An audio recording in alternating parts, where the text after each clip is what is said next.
Hi, everybody, and welcome to Raw Law. I'm Arkady Frekhtman. I'm a New York City personal injury trial attorney. And welcome, everyone. This is the show where we answer your questions and we talk about your comments. It's all about you, the viewer, on this episode. So we're live, and we're going to go through some of the comments and answer them, and you could ask your questions live. So let's see what's going on today. Let me go into live chat. And I see the first question is from Shea Butter, and he or she says, why do insurance companies refuse to turn over video footage until after a lawsuit is filed? Right. So, yeah, that happens. Sometimes they even refuse to turn it over when a lawsuit is filed. Like there are cases where, somebody say falls, and they say they don't have any video, right? Then the person testifies as to what caused them to fall. And then later, if they can find the video, which they had all along, but the video contradicts slightly what the person has already testified to in the transcript, then they produce the video, right? They did that on the Starbucks case too, the one where there was a $50 million verdict. They said, we don't have a video. So then the person testified, and then later all of a sudden they came up with a video, but it didn't really show anything because the barista was giving the tray and one of the cups just fell into his lap, so it didn't really help them in that case. But that's a spoliation argument. You can file for a spoliation of evidence, but it's just because, look, that's the overall goal, right? Like what I've been talking about in a lot of my videos. What they really want to do is they want to save their money. So they think this is a way that they could save their money by not being fair, by not turning over evidence, by hiding things. But it can backfire as well. A judge could sanction them. They can get their answers stricken. They can be precluded from using that evidence at trial. So yeah, it's just something that happens. Okay, and then Manny says, hi, Arkady, how do I know if the insurance company has more than what my attorney said? He said it could be more. What does that mean? If the insurance company has more than what your attorney said, you mean in terms of like money? Probably. They always have more. It's just a question of how much he can get them to pay, right? So no, I don't think they would offer him more than he's disclosing to you. That wouldn't be possible. So I wouldn't worry about that. And Shea Butter also says that they had a right knee surgery, a catastrophic, in March after a non-weight bearing obstruction on the left leg from the SI joint fusion, and images showed the knee was fractured for over a year, dating back to the fall.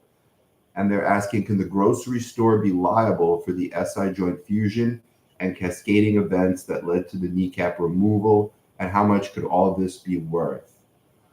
Yeah, of course they could be liable, and it could be worth a lot. It could be worth millions. Yeah, so just, text me. Probably better to text me because I see the same person is putting a lot of comments. So it's, I can't really get into like your specific case that detailed on this kind of show. Plus it's a public, it's going to be recorded and it'll be on YouTube. You don't want your case public. So the best thing to do is just text me 347-566-9595, and we can do a private and confidential consultation, and it's free. So why not take advantage of it? So yeah, absolutely. I'm happy to help. And then Jose says, can radio frequency ablation on a cervical 3-level and 2-level on the thoracic for the rest of my life get me limits of 1 million along with a disquectomy? It's possible if you have like a real trial lawyer, they prep the case, if you have other elements of damages. I'm not saying it's impossible, but that would be good. That would be a really good result, So usually if it gets up to 1 million, it's going to be more than just like an ablation. It's usually going to be like maybe, a few different surgeries, like a disquectomy could be it, a laminectomy could be it. Like I've had a laminectomy case and it went for like 1.5, a fusion definitely. If you have a few things like an ablation, but also maybe a percutaneous disquectomy together, it could definitely, and I would have to know where you are, right? Like I've always said, like procedures, I can't say like a procedure is worth X, right? Because one person gets a procedure and they ask him, well, how has this affected your life? And he has no answer. And then he doesn't have any witnesses, like no friends, coworkers, no story. So that might be worth less. That might be worth 100,000. But somebody else might have less of an injury, but they have a compelling human story. You know, they have people from their church, people from their baseball league, people from their work, people from their neighbors, their friends, their family, photo albums. They have this, you know, real story of how they've been injured, and you know, they have the medical records, and they have different elements of damages, including lost wages, future medical costs, pain and suffering, loss of enjoyment of life. And that person, you know, the jury might like them and give them $3 million, right? So it's not an exact science. So it's not like I could say, hey, this procedure is worth X. It just doesn't work that way. And then Helene says, hi, how are you? Great to see you. And Jeannie says, how often does a case settle after deposition? I mean, I would say very often, right? Because most cases do settle. I would say 95% of all cases settle, maybe even higher than that. And whether it's after deposition, I mean, it does settle after deposition, but after deposition, right, doesn't mean the day after, or like, hey, the deposition just ended, it's been a minute, here it's, you know, after deposition is also a long time, right? Because after deposition, the defendants are going to do what's known as an IME, their independent medical exam, which is not independent, it's their defense medical exam, because they hire, you know, their doctors to say that you're not hurt. So after that, after the deposition, also your lawyer has to take a deposition of the defendants.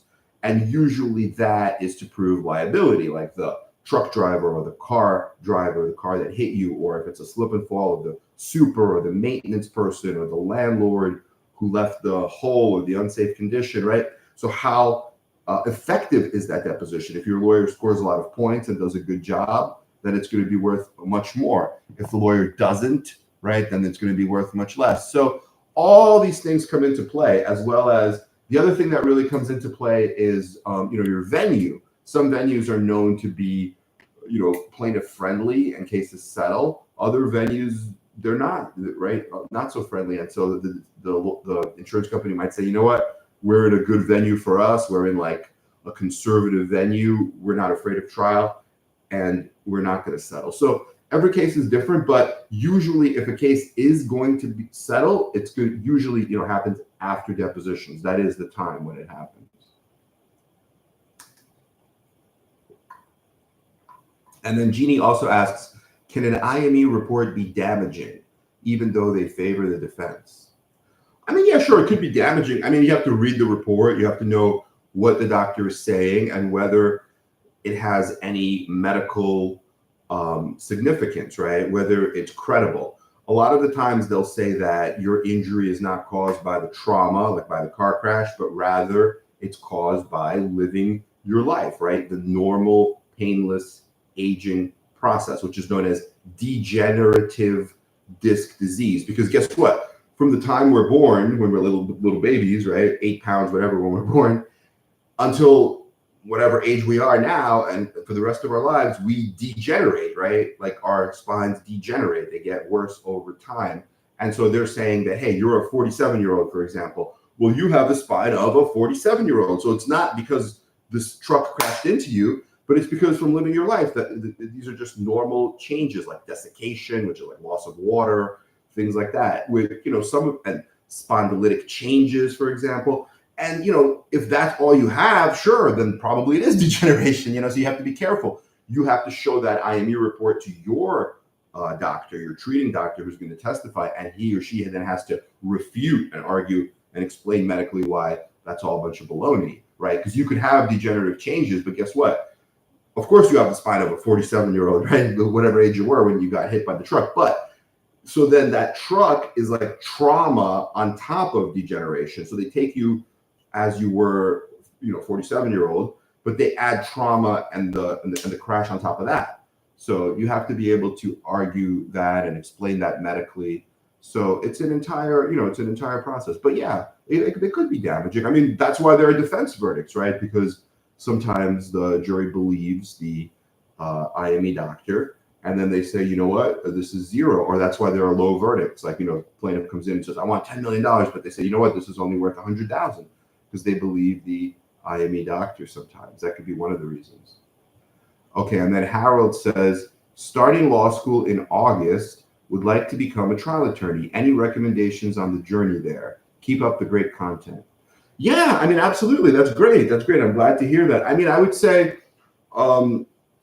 absolutely. In terms of like the journey, I mean, definitely, enjoy law school. First year is kind of tough. They give you all the different things all at once, right? Like torts and contracts and criminal law. But then second year, third year, take some electives, take whatever you're interested in. Like I was very eclectic or diverse. Like I took 2 classes. I don't think anyone else in my law school. I went to the University of Texas at Austin School of Law, which is a good law school. I think it was like top 15 in the country back when I was there. Maybe it still is. But anyway, the point was that I took 2 different classes. One was like international law or something like that, right? And the other one was like advanced criminal defense. And like nobody else in the law school took it. And I think they actually like almost like were at the same time, but I was able to like, do it, both of them. And I just thought it's interesting because on the one hand, I was interested in international because I was born in a different country. I was born in Moscow. I came over here when I was 5 years old, so I'm from Europe originally. I thought international relations, something like that. And the other one was like advanced criminal defense. And it was actually with this famous attorney. His name was Dick DeGuerin. He defended a lot of the, I forget the names, but a lot of really famous people out of Texas. He actually flew in just for the class. And he taught it, and he was like really interesting. And he had a lot of interesting like people come, like other lawyers who are like civil lawyers as well as criminal defense lawyers, like famous people. He told a lot of stories. So that was a really interesting class. I remember the criminal one more than the international one, but they were both interesting. So that's what I would recommend. Take different classes, see what you like. And then in terms of, books, there's a lot of like, if you go to trialguides.com, there's a lot of books, and they might have discounts for law students. I'm not sure, but a lot of great books on like trial, persuasion strategy, like Trial by Human. There's a Damages book by David Ball. There's a lot of different books, different videos they have, CLEs. So I would definitely recommend that. But good luck. Yeah, and feel free to reach out if you need, want to chat. Just text me 347-566-9595. I'm happy to chat. Someone else actually texted me. I think he's a lawyer this week, so I was going to get back to him. I haven't been able to. I did also 2 or 3 consults today, but I can't get back to. I'm trying to get back to everybody because I'm also busy. I also have a trial starting May 19th, so I got to prepare for that trial, and it's a big one. It's like complicated with a brain injury, so we're going to meet with the client tomorrow and then again next week and get everything moving. Okay, and then Achille says, hello, sir. Is Kings County a good venue? Yeah, if you mean Kings County in Brooklyn, yeah, that's where I am now, in Brooklyn. It's a good venue, yeah. I mean, it's maybe been a little more conservative than it was before. Before, maybe it was even better, but it's a good venue, yeah. Kings County is considered a pretty good venue. The Bronx is also considered good. Queens is good, although Queens is so mixed. It's such a melting pot that you never know who you're going to get. You have to do more of a voir dire, because some people might be against lawsuits for whatever reason, and Long Island, like Nassau, stuff like that's considered more conservative. But Brooklyn, yeah, Brooklyn I think is one of the best ones. Brooklyn and the Bronx are considered like some of the best ones. And then Laura says, hi, I thank you for doing this channel and reaching out with your expert advice. Oh, thank you so much. I really appreciate that. Absolutely. I'm happy to help. Thank you so much. And she said she has to go, but she wanted to say thank you. No, absolutely. I'm happy to help. That's what it's all about. And then Rashid asks, for a lift policy, how long does it take to get to arbitration if there is no settlement agreement after the demand? Oh, I see. If you're doing a lift, then you have to go to arbitration. I'm not sure exactly. It shouldn't be too long. Maybe like could be a few months. I mean, you still have to do some discovery, I think. You can't just go to arbitration, and they might file a motion. Like if you file a motion for the arbitration, they can file a motion to stay the arbitration until you get the discovery done. So they want to take depositions and get medical records and things like that. And then when everything is all ready, then you go to the arbitration. So it's probably going to be at least a few months. It could even be maybe up to a year. I don't do too many arbitrations. Sometimes we do have to do them just because we have to. But yeah, but it shouldn't be like as long as a full-blown litigation in court. It should definitely be a lot quicker. And then Stephen asks, is a conservative venue usually a location that had more residents who are wealthier than a location that has residents with less money? I mean, yeah, generally, I think so. Like people who are like homeowners, maybe wealthier people tend to be more conservative in the sense that they feel, hey, this could happen to me, right? Like I could be driving and make a mistake and I don't want to get sued, or maybe I forget to fix a little thing, a little chip in my step, and I'm going to get sued and somebody's going to hit me for like $5 million. I don't want that, right? So they are against lawsuits. Plus, with all the media and the insurance companies, they put all this spin on everything and make it seem like, we need tort reform, and that's the real problem. Meanwhile, they're making like $95 billion in 1 year, just like, printing money. And the way they make the money is by taking money from policyholders, right? That's how they make money. But then when the policyholder needs them to pay, they're like, no, we'll give you pennies on the dollar or nothing. And yet they spin it to make it seem like the plaintiff attorneys are the bad guys. So the whole thing is just like preposterous, but that's what you have to do. You have to go out there step by step and educate people and explain things. But I think you can do well in conservative venues as well. You just have to, it's just that much harder, but it's possible. And Gaytree says, hi, Mr. Arkady, can I speak to you tomorrow, please? Yeah, absolutely. Absolutely. I'll try to speak to you. I'm going to give you a call tomorrow. Absolutely. And then the machine says, good afternoon, Mr. Arkady. How takes the adjuster to approve spine surgery? Well, no, the adjuster doesn't have to approve spine surgery. Spine surgery is something you can just get done. Now, if it's workers' comp, you might need workers' comp to approve it. That shouldn't take too long. That might only take, a few months, maybe like a hearing. But if you can't get workers' comp to approve it, you could still get it done, like on lien, using your health insurance, and then just, and then the adjuster who's paying the case, like the BI adjuster, the bodily injury adjuster, doesn't have to approve it. They just have to pay the pain and suffering, the big money at the end. But yeah, workers' comp, I'm not sure. You'd have to ask the workers' comp lawyer, probably like a few months at most. They do hearings. You have to go before the workers' comp judge, the workers' compensation board. It's an administrative system, and they have to approve it. Okay, and then David asks, how much does RFA treatment involving a truck accident worth without surgery? Okay, so that's kind of like, I think we had that question already, the radio frequency ablation. I mean, ablation by itself could be worth like a few $100,000. I don't like to put a value just on a procedure, like I was saying. It has to be like the overall case, right? You have to explain all of the injuries, not just an RFA, right? Why did they do the RFA? Because you have something, right? Like a bulge or a herniation. Then also, what's the impact to your life? How do you have like friends who could testify, coworkers, neighbors, family? What's your story? Like the overall picture, that's the critical thing. It's not like I could say, an RFA is worth X. It's always going to be different depending on how you present everything else. And then Nayslayer says, I think I heard you say before that the judge did not allow an animation you hired to create. Why wouldn't the judge allow it? Oh, yeah. I mean, sometimes they don't. It's up to the judge. I mean, sometimes they won't allow it for various reasons. They'll say, oh, because, it's not, actually the actual, to scale or whatever, the actual medical. So basically, they don't allow it sometimes in opening statements in New York. So if you have like animations or demonstratives, although there is like more of a lean now, a shift to allowing it. But I had like one trial that I'm just thinking of where I had a lot of slides, maybe like 20 slides, and I wanted to use them in opening, and the judge was like, no, you can't use them at all. And so it was okay. Actually, I thought the opening went well, because instead of using the animations and explaining everything on the animations, it was like a PowerPoint, I just used the courtroom, and I said, like, look, the judge, I actually got back at the judge, and the judge is like the brain, because it was like a CRPS case, a complex regional pain syndrome, and I had to explain how the cycle works. The signal goes to the brain, and the brain sends the signal to the body part that has the pain, like in this case, it was the foot, and then the foot, and then it was like, it's basically like a broken switch, right? So I made like the jury, the foot, the injured person, the judge, the brain that sends the signal, defense counsel, somebody else, I forget, but it was actually, I thought it was better than using the PowerPoint.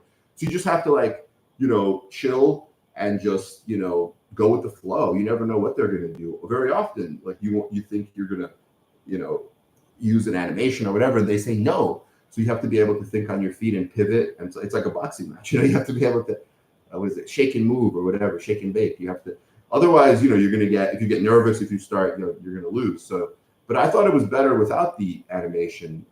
So yeah, but usually they do allow it. That's the point. Like I've used a bunch of animations and a bunch of demonstratives.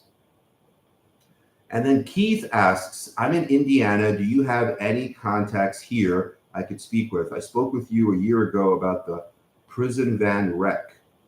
Yeah, absolutely. Just text me. It's 347-566-9595. Yeah, in Indiana, actually, I do. I know some excellent lawyers, trial lawyers in Indianapolis. Like I'm thinking of one. We were on the retreat together for the trial by human. So he's like really good. He actually tries a lot of cases and he's had a lot of multi-million-dollar verdicts. But I know a few in that state. So I'm happy to help. It's better to text me. We could talk about your case again briefly. And then I could give you his name if you wanted to call him or if you wanted him to call you or however you want to do it. Yeah, no problem. Absolutely. Indiana, yeah, I know lawyers there.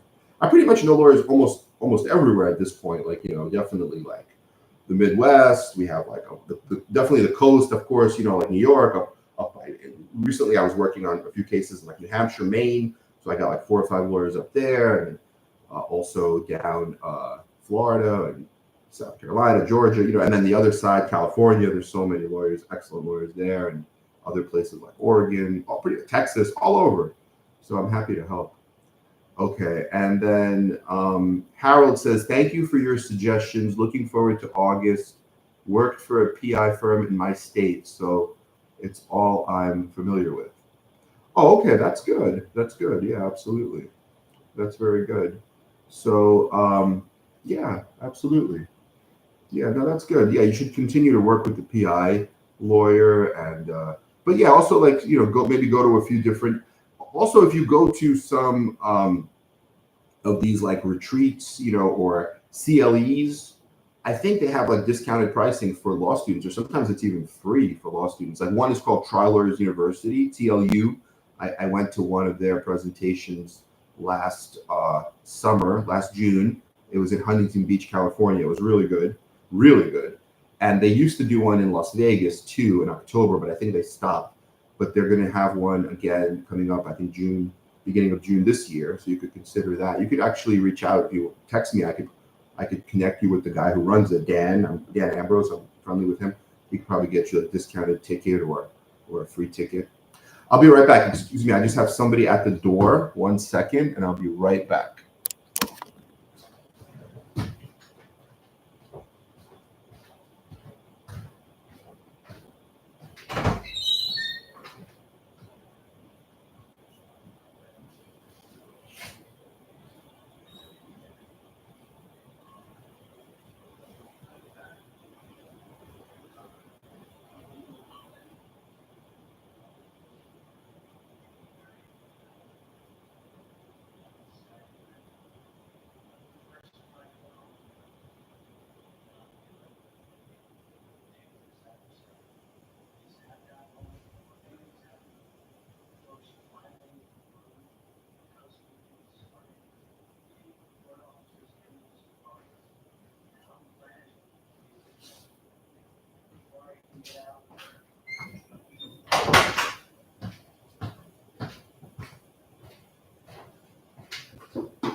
Oh, okay.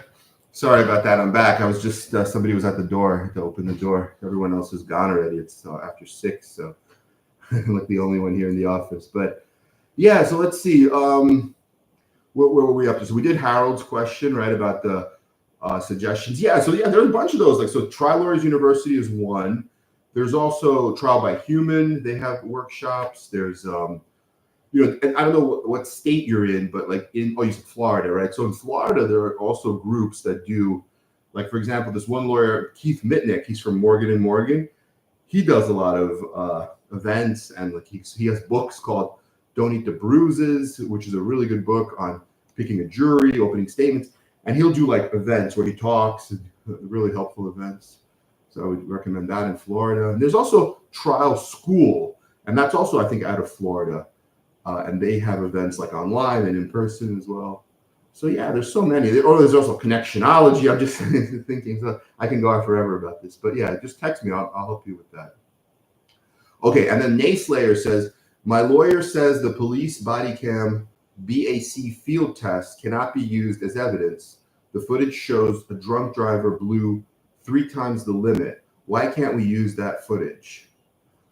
Yeah, I'm not sure. Wait, so you have a video of a police body cam, and it shows that the BAC field test. But I mean, if the guy was drunk, I mean, was he convicted of drunk driving? Because once you have a conviction, you could use that as evidence, a conviction, or your own, what you witnessed is evidence, right? So you could testify the guy was drunk, the guy was driving, the guy was slurring his speech. I mean, maybe the field sobriety, that part of it, because it's a test, right? So we don't know what the test will be. But the blood alcohol content, I believe, can come in because medical records usually do come into evidence as long as it's in the medical records. So I'm not sure. You should ask him why he's saying that. But you don't need just the police body cam. You know what I mean? There's other ways to prove it. And look, I mean, even if you don't, let's say you don't get it in, right? What are they going to say? That he was not at fault, right? I mean, the guy was drunk. He crashed into you. He blew 3 times the legal limit. You know what I mean? Like, just it's not going to be, is that going to be a liability case? They're going to fight and say you were at fault for the crash. So I wouldn't worry about liability. But yeah, I would in the case like that, I would more focus on damages, right? Because the more you build up the damages and have all the different parts of damages, like your future medical costs, lost wages, pain and suffering, loss of enjoyment of life, the more money you're going to get, right? And how much insurance they have. So I would focus on that. But yeah, I don't think that, I don't know why that wouldn't be admissible. Okay, and then Harold says, I have friends taking the bar in July. Would you recommend going to the PD to gain experience and then move to a firm, try solo? Hope to have my own practice in the future. Thank you again. Yeah, I would recommend that if you wanted to gain experience, like to try cases. I don't know if you mean like public defender or something like that, or district attorney. Yeah, those are both good. Like the public defender, or legal aid, you could defend cases, or if you go to the district attorney, they'll give you trials. That's excellent experience. You know, they don't pay that much, but excellent experience, because a lot of the top firms now in New York, when they want to hire, let's say, a trial attorney, that's where they go. They go to the people from the district attorney's office or the public defender, because you get a lot of trial experience there. And then Charlie says, hey, I'm from New York. How long does it take for a judgment summary decision? Well, that depends on the judge. It shouldn't take too long, usually like a month or two, but some judges, like for whatever reason, do hold it even longer. But usually doesn't take too long. Like, yeah, I'd probably say about a month or two, maybe 3, 4 is the most I've seen. Because the summary judgment, you're giving them all the evidence on the motion. It's the motion with the exhibits. They read it, and then usually their law clerks will read it and do a preliminary analysis, and then the judge will sign off on it, or finalize it, edit it, and then they present the decision. And then Gatry says, how long does it take for a settlement after an IME? Well, you got to understand, like, it's not about like how long it takes for a settlement, right? A settlement is not something that ever has to happen. It could happen at any time, right? A settlement could happen before you even file a lawsuit. It could happen before an IME. It could happen after an IME. It could never happen if they just say, you know what, we don't want to pay. Well, then you don't have a settlement. Then you have to go to trial. So a settlement is not like something, like some things have to happen, right? Like a deposition. So a deposition almost always in litigation, if you get all the way, let's say, to trial, and you're picking a jury, well, guess what? You probably had a deposition at some point. But a settlement is just something where it's a meeting of the minds, where both sides agree on a number. Like, for example, plaintiff wants $1 million, defendant wants to pay $500,000. They talk, they mediate, they negotiate, and they say, you know what? Let's settle for $750, because that's in the middle. You want 500, I want $1 million, and we can't agree, so let's settle for $750. We both do. I'll take less than $1 million. I'll pay more than 500, $750. That's a settlement, right? But it doesn't have to happen. What if it's like, I want $1 million and they want to pay $1? Well, we're not gonna settle. And so it's not like, so I can't tell you how long after settle, how long will it take for a settlement. Settlement could never happen. You might have to go to trial. And then Mrs. Maroc says, hi, sir, my lawyer closed the case. He sent me a letter in the mail saying he is no longer representing me because I refused the small settlement he came up with. Now I decided to take the money, but they are not answering my phone. Oh, I see. So they're not your lawyers anymore. So yeah, you might have to get a new lawyer and have the new lawyer like try to reopen it or call the adjuster and get the money if it's still available. Sometimes they take it off the table too, so you have to be careful. But yeah, if it's only been like a few weeks, just maybe get another lawyer if they're not, answering. If you can get them to answer, if you want them to do it, but anybody could really do it. It doesn't matter. Okay, and then Mose says, how long does it take to get your settlement money? There's no line. New York City. I'm not sure what that means. But how long does it take to get your money? You mean after you signed a release? Usually like about 30 days. It could be a little longer, depending on, liens and things like that. If you have liens, it might take longer. And then Southern Girl says, hello, hi, how are you? And Bobby says, how long does the discovery process take? And what happens to you during the process? Because I've been left in the dark and don't know what's happening in my case. Well, yeah, that's not good. That's one of the things I talk about a lot on this channel, is the fact that lawyers have to communicate with you, right? So there's different ways to communicate. You could be texting, you could be calling, you could be doing Zoom calls, you could be meeting in person, but a lawyer should be updating you in some way so you know what's happening in your case, because ultimately it's your case and the lawyer is like your guide or your counselor, right? It's somebody that you hire to help you. So if the lawyer is not telling you anything, then it's like the lawyer knows what's happening, but he's your counselor. He's supposed to be your guide. But what's the point of him knowing, but you don't know, so you have to be involved. It's not good for you not to be involved. And then in terms of your other question, how long does the discovery process take? Well, that depends on what kind of case it is, right? If it's a real simple case, let's say like a car crash, two people, one driver stopped at a red light, another driver hits them. It's quick, right? You do a deposition of the plaintiff, you do a deposition of the defendant, you exchange photos of the vehicles, the medical records, you're done with discovery. If it's a complicated case, maybe like somebody, fell at some construction site and he's suing like multiple like landlords and general contractors, and then general contractors say, you know what, we have the subcontractors and you have to depose like 20 people and some of them are not available. They start adjourning, somebody's not giving you documents, you file a motion, the motion gets adjourned for 9 months. It could take years, it could take 2 years, 3 years. So it just depends on what kind of case. Okay, and then Bobby says, what do I need to do during that time? Oh, he was rear-ended by an Uber driver. Well, yeah, if you were rear-ended, it's pretty straightforward. You just take the deposition. They'll take your deposition. You take their deposition. You file a note of issue, or you certify it as trial ready. Oh, and he had 2 surgeries on his back and 1 for the rotator cuff on Long Island. Yeah, that's a good case. I mean, look, if you have 2 back surgeries and it's against Uber, Uber has a lot of coverage. Uber has at least $1 million in primary, but then they have excess. I think one lawyer sued them and found out they have like 200 million if you keep going with layer after layer after layer.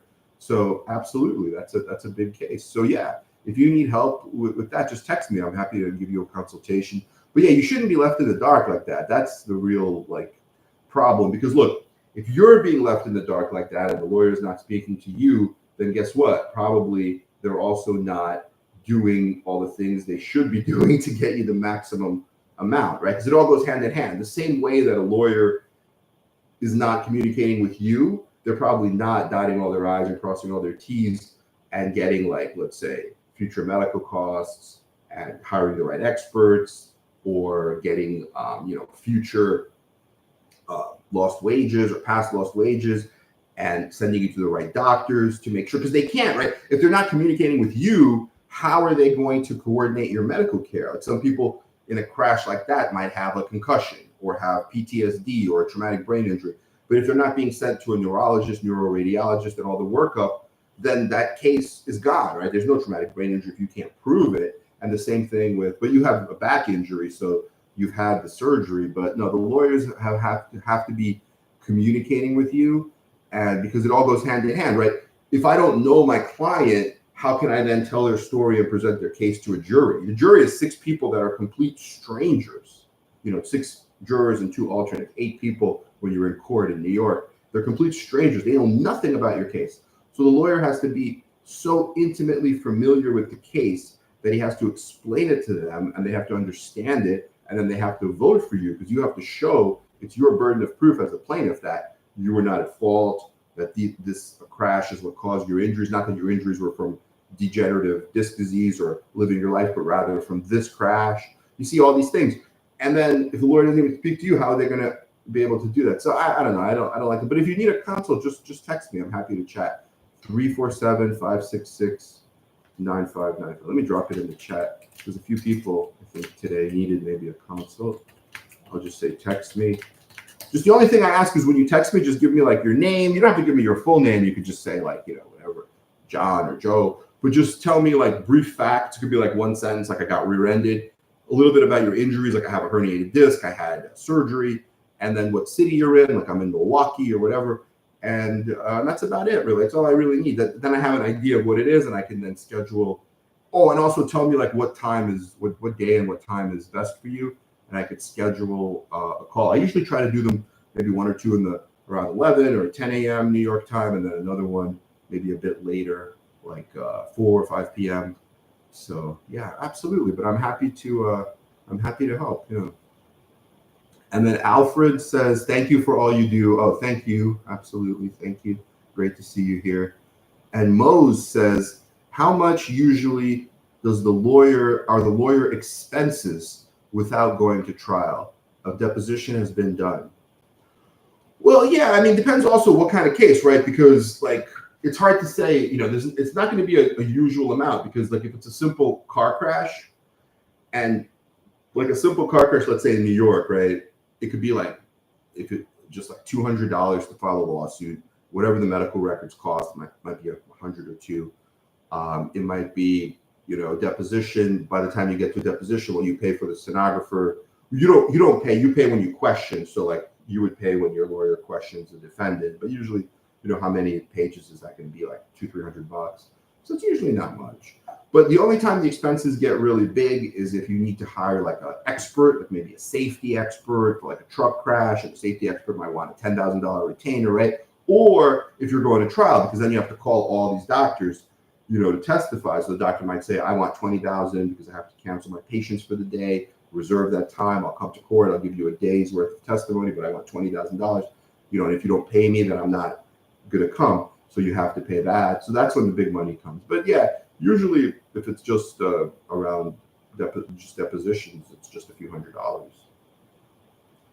And Nayslayer says, if Medicaid or Medicare paid around $200,000 in bills caused by a drunk driver, how much do you think is reasonable to negotiate down? Oh, you mean to negotiate down with Medicaid or Medicare? You'd have to, I think they have a system. It's not about like negotiating. It's not like you don't call them up and just say, hey, I want to pay you like 20 grand. It's a system. You fill out a form, you submit it. It's all very bureaucratic. And then like they respond in like 120 days. And then they tell you, hey, it was 200, but instead of 200, we're going to give you, we're going to take like 60 or, whatever. And then you could appeal that. It's like a whole system. Probably have like your lawyer will do it or their paralegal will do it. And then it's a whole, so that's how it works. I don't know. It goes on a case by case basis. I don't really get involved with that too much. I usually just stick to the jury trials, the fun stuff. Medicaid, that's too boring for me. Because every time you fill out that form, then they have like 120 days to respond. It's just like mind-boggling. Okay, and then T. Kizzy says, the lawsuit was filed in September of last year, 2024. I had gotten an ADR notice that says 300 days from the filing of the action. Does that mean 300 days from the lawsuit? The case is in South Carolina where mediation is required. Oh, I see. So the lawsuit was filed. You have a required mediation, and the notice said 300 days from the filing of the action. Yeah, the filing of the action is the lawsuit. If you're required, then you'll have that alternative dispute resolution, the ADR, the mediation. Probably a mediation. It's going to be 300 days after the lawsuit. So that's about like a year, right? A year is 365. So a year minus 2 months, you'll have that. So that's fine. Just it doesn't matter.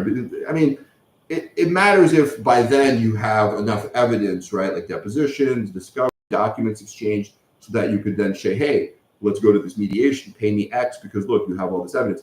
But if it's still like if people adjourn things and there haven't been depositions, and then they could say, well, we don't have enough facts. So then the mediation, they're going to lowball you or just say, let's adjourn it. And then nothing really happens. So you want to make sure that everything gets done before the 300 days so that you could have a meaningful mediation and get some real money. Okay. And then Mose says, can the insurance back off from the settlement after both sides agree? No, I mean, usually not. If both sides don't agree, right, make you an offer, but you don't take the offer, then they could withdraw the offer. It also doesn't really happen. They threaten that. They don't actually ever do it, but it's possible. Like, I could think of one case in my whole career where it actually happened. It was a weird case where a guy fell on a sidewalk, and I think they offered him like 95,000. And then later they saw in the medical records, he told the hospital, I fell in my own shower. So they were like, well, I'm not going to pay this guy 95,000. Look at this. It says he fell in his own shower. So then, because he didn't take the 95 right away, we had to settle it maybe for a bit less, but it wasn't much less. But you know what I mean? Like that kind of thing. But otherwise, they don't really take it off the table once they give you an offer. And but if you agree, then you have meeting of the minds, then you sign a release, then they have to pay. If they don't pay, you can enforce a judgment, or you could enforce the settlement. So you just have to sign a release for the amount. Yeah. So, and even without a release, if it's been settled by because it's considered that the lawyer is like the principal and the client is the agent. You have that agency principal agent relationship. So if the lawyer has the authority and the lawyer says, yes, I'm settling, it's very hard to then undo the settlement, whether it's in court where you tell the judge, any kind of writing is usually enforced. Okay, sounds good. So I think we're almost done. I don't think we have any more questions. Maybe I'll wait a minute or two, see if we have any more questions. If not, we could be done for today and then do another one maybe next week. It's good. We have some good questions here. Interesting questions, interesting topics. I'm happy to help. That's what it's all about. Our goal is helping the serious injury victims and families. So, it's important to be able to help people, to be able to like give back, explain things, because sometimes you could really change, the way the case is going. Sometimes like I see cases and they're just not being handled the right way. I get them and then I change them. It's like a little magic ball, and then it goes on a completely different path. And then it's not just changing the case, but it's also then changing the person's life, right? Because the person was headed on one trajectory and maybe it was like to get like, I don't know, $50,000 result. But if we fix it and go on this trajectory, now he's going to get like a $500,000, maybe $5 million result, right? Much better for them, for their life. So I just like that. I like helping people. Okay, here's one or two more questions. Tony says, slip and fall on black ice, 22-hour, stopped snowing, commercial parking. It was a skull fracture, very strong symptoms, post-concussion syndrome, vertigo, and knee surgery. Oh, yeah. I'm sorry to hear that. That's a strong case. I mean, I don't know like where it happened, what city, but yeah, if you have a slip and fall on black ice and it stopped snowing 22 hours before, well, then that was enough time for them to clean it and fix it. I did a black ice case, actually. It was not as bad as this. It was just a guy also in a parking lot, but it was a residential parking lot. He was taking his daughter to the school bus and he slipped and he ended up having a fusion, and we settled it for 1.8 million, almost 2 million. That was a few years ago. Very nice guy. I think it happened out in like Far Rockaway, Queens. But yeah, commercial parking lot, as long as they have enough insurance. Skull fracture, if you have these symptoms like post-concussion syndrome, vertigo, what I would do is I would focus on that, right? A lot of lawyers don't focus on the brain injury for whatever reason. Maybe they don't understand it, but it's critical. Like you'd want to get a neurologist, a neuroradiologist, which is just like an MRI and a diffusion tensor imaging, maybe a functional MRI, a susceptibility weighted imaging, SWI, all those things. Sometimes you can do a SPECT scan, depending on what the doctor orders, what the doctor thinks is necessary. Sometimes you do all of them, a neuroquant, right?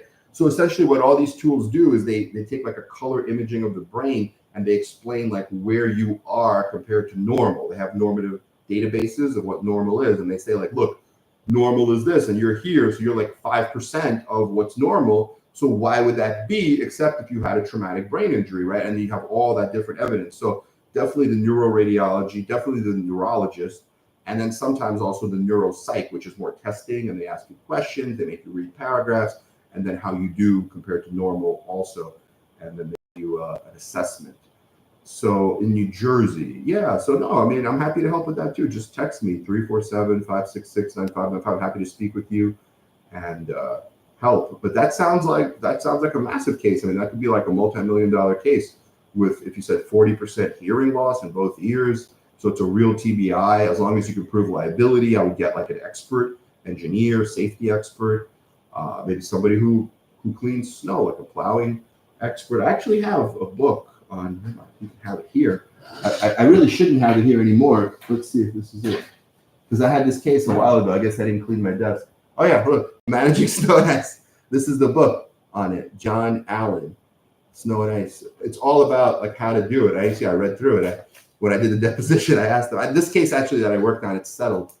I settled it for I think it was like 600 or 700,000, but it wasn't that big of an injury like you had. But yeah. So you got to do that, and then there's all these rules, regulations, procedures on snow and ice. That could be a huge case. You know, those are good cases. Okay, and then Nate. Oh, one more question. Okay, IKO says, shout out to Arkady, and I just wanted to wish you good luck on the upcoming case. Oh, thank you so much. Yeah, we're gonna see. Hopefully, you know, I hope that they offer some real money. Maybe it'll settle. If not, then we have to go all the way, go to trial. But we're gonna get ready. We're pretty much ready now. I'm doing it with Richard again. We're gonna do it together. So we're actually meeting with the client tomorrow, and we're gonna go through a few more things. But I've gone through like the medicals, gone through I was going to go through the final reports. We have it's also a brain injury case. So we have our neurologist giving us a report, very detailed, like a 30-page report. I was going to go through that today and tomorrow. And then also we have our life care planner, go through his report and, you know, get everything ready, which should be a good case. And Nayslayer says, thank you, super lawyer. Oh, thank you. And the machine says, Mr. Arkady, my trial is scheduled for 2 weeks and my back surgery still pending approval. Should we proceed with the trial or remove it from the calendar, and how much financially this can affect the outcome of the trial? Well, I would say like you should probably just have it done. If it doesn't really matter, right? It doesn't make sense to have the trial, get something, and later have a back surgery, because then, you know, no one's going to compensate you for the back surgery. So just get the the back surgery done, now you have a much bigger case. So let's say the case was worth, I don't know, 500,000 without the back surgery. Just I'm giving an example. Well, now with the back surgery, it's worth $1 million, right, or 2 million. So just do that. I think it's better. The delay is not much. If you take it off the trial calendar, when you go back on via stipulation or motion, because that's how you go back on, right? When you take it off the trial calendar, you just say, I'm not ready to go to trial because I'm having another surgery. So then they say, okay, step off the trial. The trial calendar is like a line, right? Like imagine you're waiting in line to get like milk, right, at the store. So they just basically tell you, step off the line. You step off the line, they're going to want to question you after your surgery to ask you like, hey, why did you have the surgery? Who did it? And then you do your deposition, you exchange your surgery report. Now they say, step back on the line, but you don't go to the back of the line. They say, step back on the line where you were. So you go back, like if you were third in line, you go back to third in line. So you waste like a few months, you go back in line, and then your trial happens. So yeah, I would just do it that way. That's much better for you, because you wouldn't want to, have a trial, get some money, and then later have a back surgery if the back surgery is for this incident, for this trauma that you're suing over, because then you wouldn't get compensated for the back surgery. So that wouldn't be good at all. And if you want, so text me. I think I've spoken to you before, right? Yeah, so if you want me to help with that, just text me. I can help you with that. That's a good case. Okay. And then Tony also says, thank you, super lawyer, or you're very welcome. And Good Citizen says, hello, Arkady. How far back does the defense go for medical records? Well, I mean, the defense, sometimes they try to go back like, 20 years or whatever, your whole life. Like I had this one case, that just comes to mind now too, where it was med mal, and the person was like kind of 30, and they were talking about like when they were 5 years old living in like Europe somewhere, and they were like, I want the record for like 5 years old, 4 years old in Europe. Like, okay, yeah, you're gonna send their authorization to like Ukraine or wherever the guy was from for like 1970. I mean, come on. But medical records are only kept for like 7 years. That's the law. So if it's more than 7 years, they probably don't even exist. So that they could want them, but they don't exist. So what's the difference? So yeah. Okay, everyone. I hope this was helpful. Please like and subscribe to our channel. Let us know what other videos you want to see, and we are here for you. Our goal is helping serious injury victims and families. All the best, everyone. Bye-bye.